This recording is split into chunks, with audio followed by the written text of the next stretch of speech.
life has ups and downs. As that saying goes, you never know what's going to happen in life. Bad things happen one after another, and there are plenty of hard times. But life can change so quickly over something so trivial. My name is Luke Smith. Just an ordinary office worker. I commute by train every day. But I was feeling nothing but melancholic. That's because my company is a small branch office with the headquarters in the prime area of downtown New York. And from today, a newcomer from the headquarters is moving to my place of work. This person is known to cause a lot of problems at the headquarters, but he is a relative of the CEO and cannot be fired, so he was reluctantly transferred, well, effectively demoted to our branch. It would make anyone feel down to hear that such a problem child will be assigned to my department. I have experience as a team leader, but it's really hard to work when there's someone who disrupts the flow. I just hope he's not on the same team as mine. With that thought, I am on a crowded train today as well. Well, it's better than being packed like a can of sardines, I guess. While thinking this, I had glanced several times at the crowd of people who, like me, were using the train, when suddenly, whoa, a certain woman caught my eye. Long, light brown hair and slightly heavy makeup. Wearing a cute checked miniskirt. Maybe she's a college student. She seemed to be a young woman. However, the hem of her miniskirt got caught on a large bear keychain on her back, and, well, you could see quite a lot. In other words, well, the skirt was no longer fulfilling its role, and the pink thing with the bear, like the keychain, was visible. She must really love bears. No, that's obviously bad. As expected, several passengers noticed, but no one could speak up. That's understandable. After all, most of the passengers are men. There are women, but not many around her, or if they are too absorbed in their cell phones or books at hand to notice. It would take a lot of courage to suddenly tell a woman you don't know that her skirt is up. Oh boy, isn't this bad? As I looked around, sure enough. Hey, isn't that situation kinda wild? Two boys, about high school age, are grinning at her. She herself is engrossed in her cell phone and unaware, and high school boys, who are in a sensitive time of their life and are still learning the norms, often make mistakes. One of the boys was pointing his cell phone towards her, and I thought this was something I could not ignore. But if I confront the high school boys, I might attract unnecessary attention. I wanted to resolve the situation peacefully, so I quickly took off the jacket I was wearing and draped it over her shoulders. I am taller, so it just about covers the important parts. The woman was surprised and said, "What? Who?" It's a natural reaction to be startled by a stranger suddenly draping a jacket over you. When I quietly pointed out to her in a whisper, "Your skirt is up. I thought it would be hard for you to fix it here," she finally grasped the situation and her face turned red. "Oh my, that's embarrassing. I'll fix it at the next station." "Wait, how much did you see?" She was in a panic like this. Thinking this was not good, I got off the train at the next station with her. She seemed to feel awkward, and I wanted my jacket back, so I had no choice. "Wow, I really appreciate it. You're super handsome. I want to thank you. Can you give me your contact info?"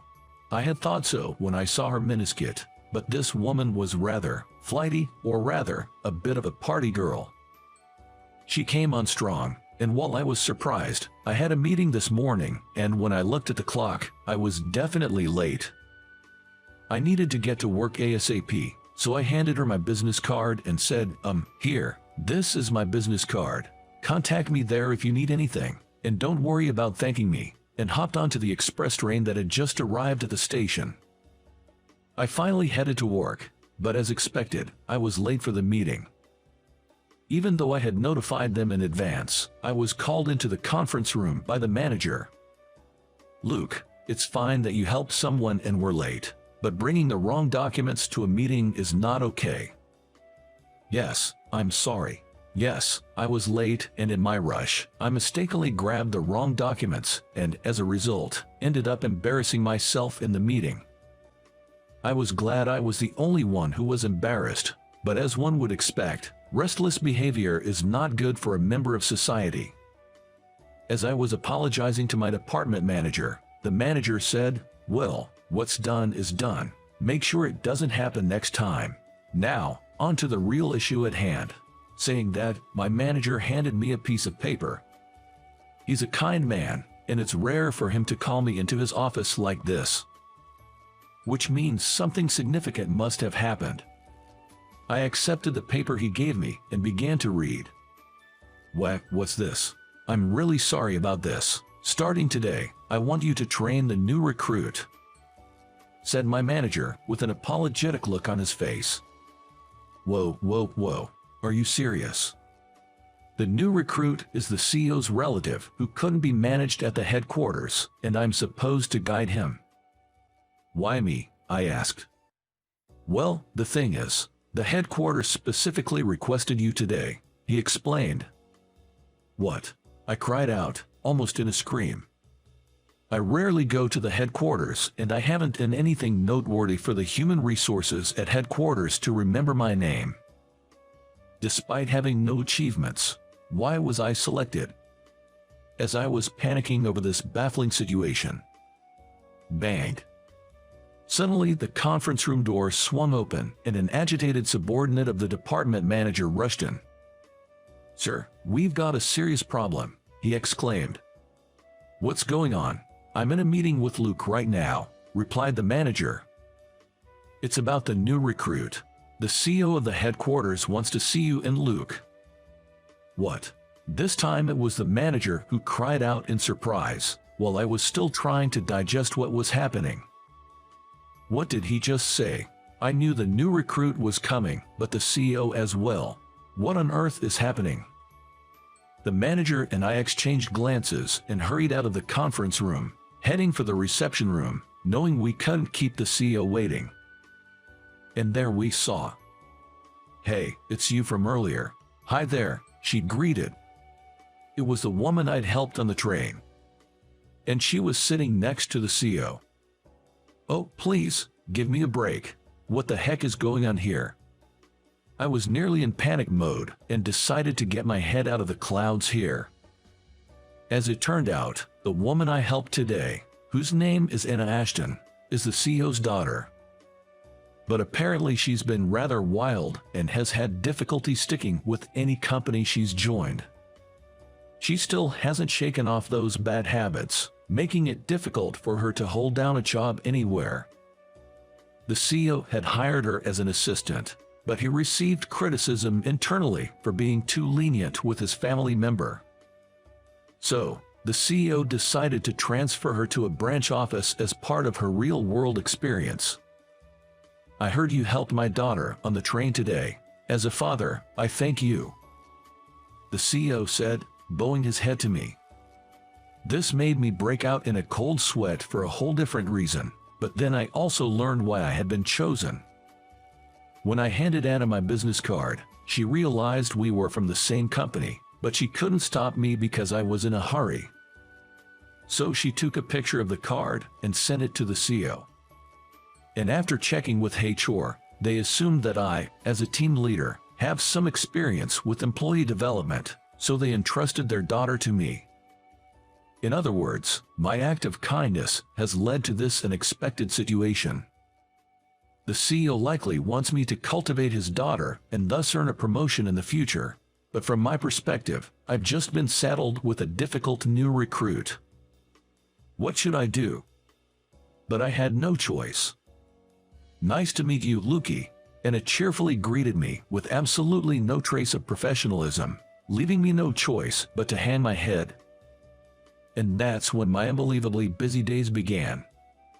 Even the manager seemed to realize that this was going to be a tall order and told me to focus on training Anna for a while, handing off non-urgent tasks to others. Thanks to that, I was supposed to have some time. Well, that didn't happen. "Anna, what on earth are you doing?" "What do you mean? I'm just hungry." Anna was snacking on a piece of chocolate while watching the training video, and I just had to sigh at the sight. If she's hungry, that's fine, but she could at least do it out of sight. Is she that clueless? But it wasn't that. Anna may not have great social skills, but she's not stupid.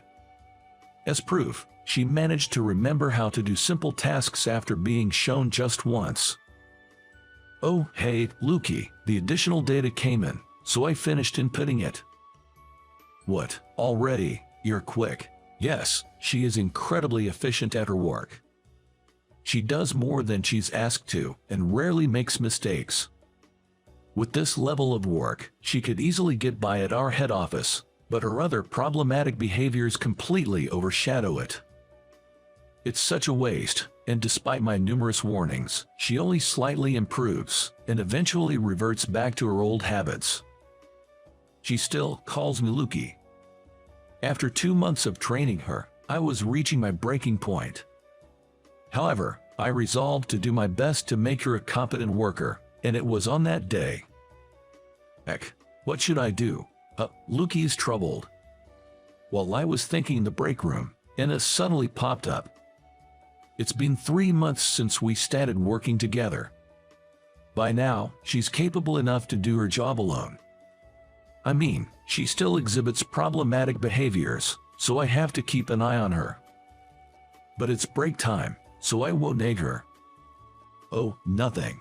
Just some personal stuff. Even Lukey has worries. What do you think I am? My mom's birthday is coming up. I'm not sure what to get her. Yes, my mom's birthday is just around the corner. But I'm out of ideas, and being single, I'm clueless about women's tastes. When I said that, Anna tilted her head and asked, "Are you close to your mom?"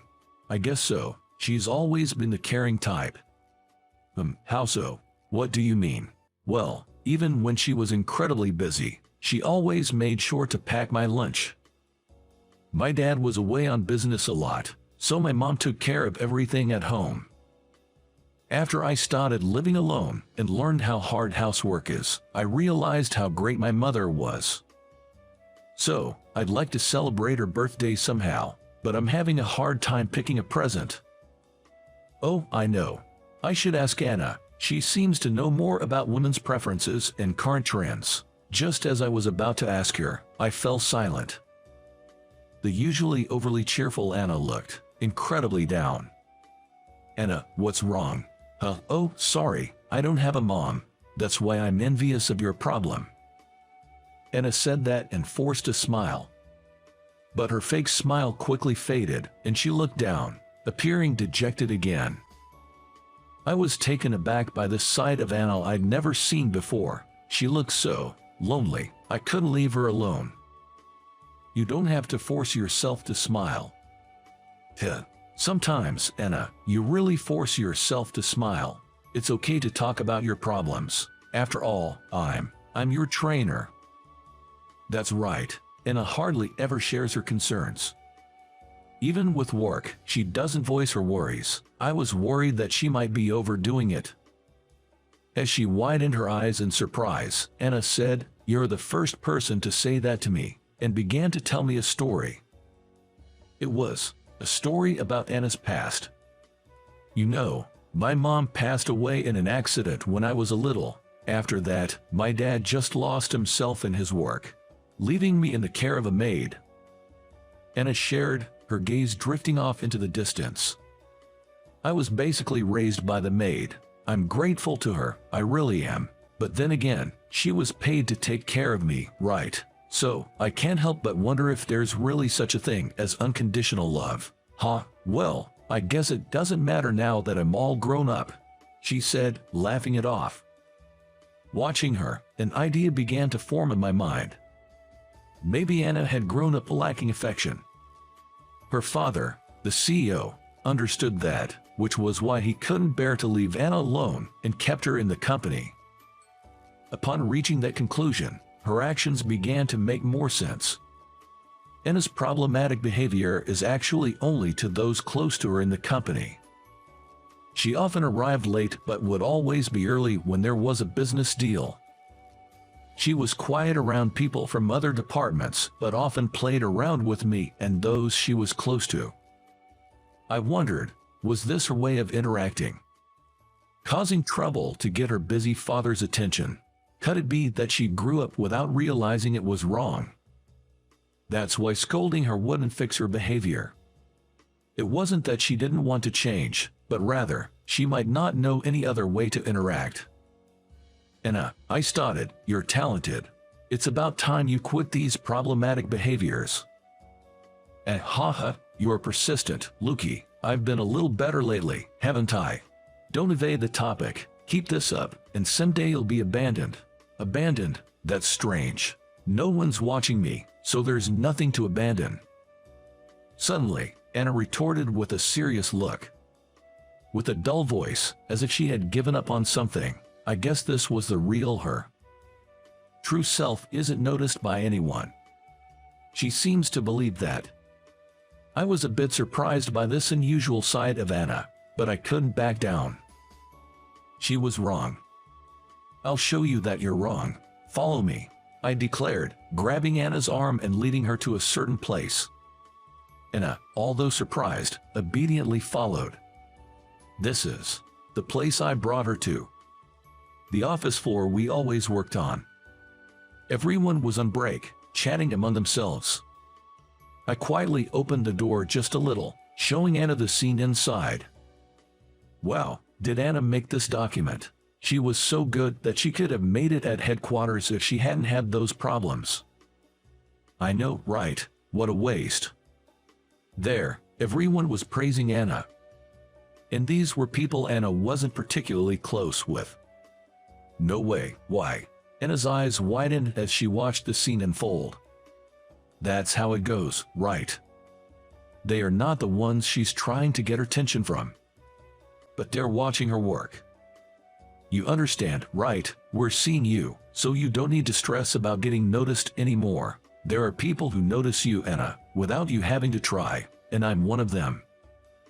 I say this as I gently stroke the head of Anna, who quietly sheds tears. From that day forward, Anna's problematic behavior dramatically reduced. She's serious about her work now, and she's always on time. That's all well and good. Great changes indeed. But there's one slightly tricky part. Luke, today's the day, you're going to be my boyfriend. Somehow, I ended up in a wild situation where Anna confesses her love to me every single day. It seems after our talk, Anna came to trust me a lot and she started to consult me about various things.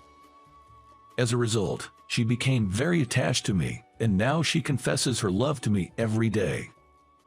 However, I had to turn her down. She's young, and there are plenty of great guys out there for her. But it seems she just can't give up. For the last 2 weeks, I've been on the receiving end of her constant advances.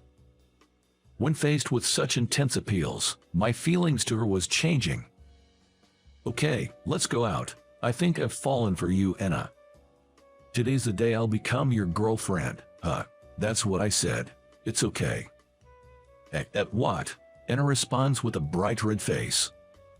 It seems she wasn't expecting to get the okay. But next thing I knew, she was crying buckets and hugging me tight, saying I did it. I'll work hard. I'll become a woman worthy of you, Luke. Stay with me forever. Whoa, okay. This is our workplace. And that's how we started dating. But there are many difficulties between us. There is some bad friction between Anna and her father. No, he's a father who thanks me for helping his daughter, so there must be some misunderstanding. First, I went to Anna's house with her to clear up this misunderstanding. Of course, the CEO gave me a very disapproving look. He entrusted me with his daughter, and here I was getting involved with her. The one most surprised by this reaction was Anna. She thought her father didn't care about her. And this is where the real trouble started. Her father showing concern for her was nice and all, but he was opposed to our marriage. They had a huge fight. But it seemed like it helped them vent their pent-up frustrations. You're always working and neglecting me. Don't act like a father now. I am your father. I've been worried about you." "Well, it's too late to worry now, silly." They argued and argued, but finally had a heart-to-heart talk. The CEO, my father-in-law, was confused about how to deal with his grown-up daughter, and in his fear of hurting her, he distanced himself from her. This only led to him losing his ability to communicate with her, and he had his own set of worries. Anna realized she was causing her father distress, and that she was loved. Finally, the two of them made peace. Of course, our marriage was approved, and next we went to greet my parents. Anna, who never had a mother, was very nervous, but my mom had already heard about the situation and said, "I'm happy to become your mother." Anna was so moved by this that she started crying.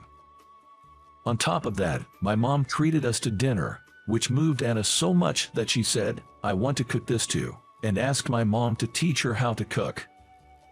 Now they're the best of friends. With both families' approval, we happily got married, and now we're a blessed family with 3 kids. My father-in-law is so smitten with his grandchild. His stern face that I've seen at work is nowhere to be found. Anna was surprised to see a side of my father-in-law that she had never seen before, but she said, "It feels like we've finally become a family. I'm so happy. I guess that's a good thing." We couldn't have a wedding because of Anna's pregnancy, but I'd like to see her in a wedding dress someday. With those thoughts, we continue to live happily each day. How did you find today's story? By clicking the subscribe and like button, it will be an encouragement for my content creation. I look forward to hearing from all of you in the comments. See you in the next video.